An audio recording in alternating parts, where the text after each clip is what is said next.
1年前，美英澳领导人高调宣布，三国决定组成奥库斯的新安全联盟。作为该联盟的先行重点项目，美英将向澳提供核潜艇技术，助其组建核潜艇编队。不过，就在该联盟满1周年之际，拜登政府被曝正在讨论在美建造澳大利亚的首批核潜艇，从而应对中国不断增长的军事实力。中方此前曾多次强调，美英澳核潜艇合作冲击国际核不扩散体系，构成严重核扩散风险。美澳的最新动向又将为地区形势带来何种不安因素？来看报道。美英澳三国于去年9月15号签订名为奥库斯的盟约，合作内容包括人工智能、量子科技、水下动力、超音速和反超音速以及电子战等技术。但这1年中，全球舆论注意到，奥库斯的实际行动仅仅是向澳大利亚输出核潜艇这一个方面。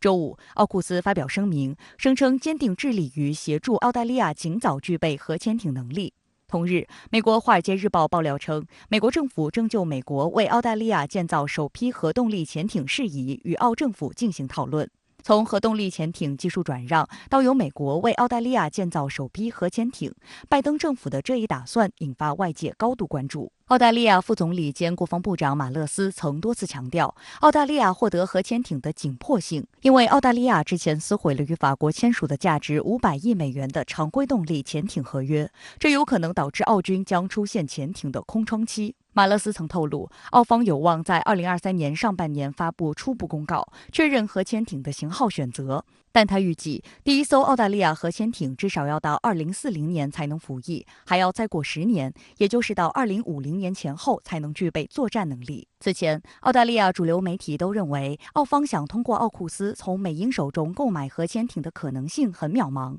事实上，这一想法也遭到美国军方的强烈反对。五角大楼官员曾表示，当前美国海军的换代压力巨大，无论是俄亥俄级战略核潜艇，还是洛杉矶级攻击核潜艇，都接近服役末期。美国造船业即便全力运作，也只能勉强满足自身的换代需求。美国《华尔街日报》也曾分析指出，如果要扩大核潜艇产能，美国的造船厂要先期花费数十亿美元来兴建各种设施，从经济上来说也是不划算的，除非澳方愿意做出一些贡献。澳方还曾提出向英国租借机敏级核潜艇的想法。但英国国防大臣华莱士本月对记者表示，英国无法向澳大利亚提供英国海军现役机敏级攻击核潜艇，因为英国总共也只有5艘。奥库斯这个所谓协议，他们签署的，我个人认为是比较仓促的。其实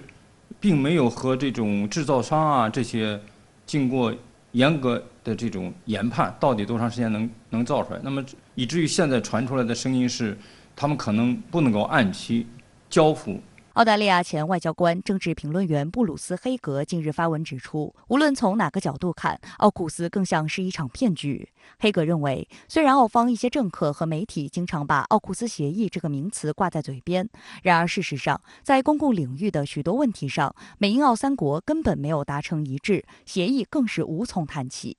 澳大利亚购买核潜艇一说，只是一颗政治烟雾弹，是为了掩盖美国希望在澳大利亚直接部署核潜艇的事实。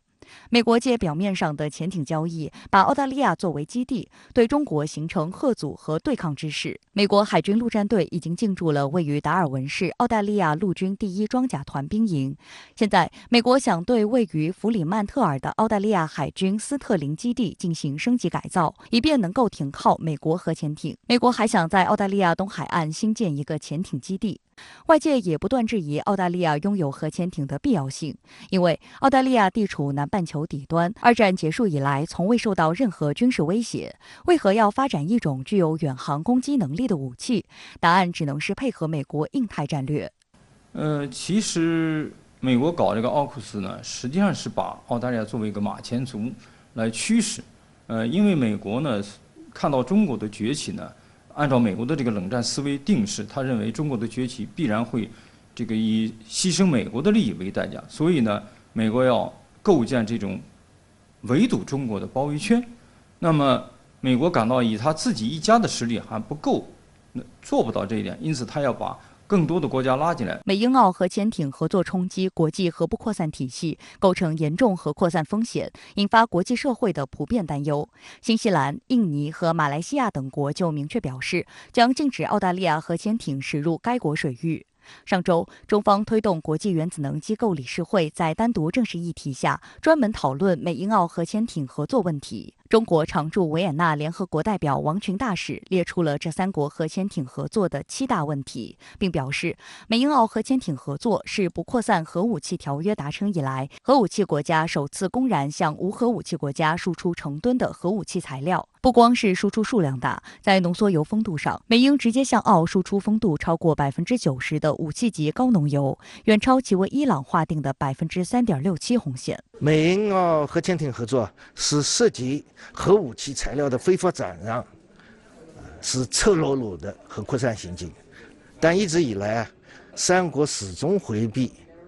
其核扩散行径的问题本质，散发了很多的谬论来混淆是非，误导国际社会。值得警惕的是，国际原子能机构有和稀泥的苗头。本月中旬，国际原子能机构总干事格罗西就美英澳核潜艇合作保障监督问题向机构理事会提交报告，表示机构已与3国就相关问题开展技术磋商，还表示欢迎美英澳就此与机构保持接触。舆论认为，这是企图将美英澳核潜艇合作洗白的行为。王群在接受国际媒体采访时强调，国际原子能机构总干事不能沦为3国政治工具，做出误导性结论。总干事在缺乏正当法律依据和成员国授权的情况下，擅自处理美英澳3国核潜艇合作这一核扩散行径，甚至在这3国尚未申报有关核材料和核活动的情况下，就已做出其核潜艇合作适用全面保障监督协定例外条款等一系列结论，这既不合规也不合法，十分荒唐。实际上，这个3国的核潜艇从本质上那就是错的，不光是涉及到核扩散，是赤裸裸的核扩散，而且的话呢，还直接抵触那个机构的规约的宗旨，不要南辕北辙，更不要火中取栗，为3国的核扩散行径背书。美国国家利益上月底刊文指出，奥库斯合作暴露了华盛顿的双重标准，即允许澳大利亚获得核动力潜艇，却对伊朗核计划采取强硬立场。文章还提到，上世纪80年代，美国曾以不扩散为由，阻挠法国和英国向加拿大出售核动力潜艇。如今，他决定向澳提供核动力潜艇，这表明拜登政府心安理得地按照自身喜好扭曲核不扩散机制。据韩国联合参谋本部消息，周日上午6时53分许，朝鲜在平安北道泰川一带向东部海域发射了一枚短程弹道导弹。有分析认为，在美军里根号航母时隔5年重新驶入韩国海军基地，准备参与美韩海上联合演习之际，朝方的这一动作可被视为对韩美近期一系列对朝军事威慑与遏制活动的抗议。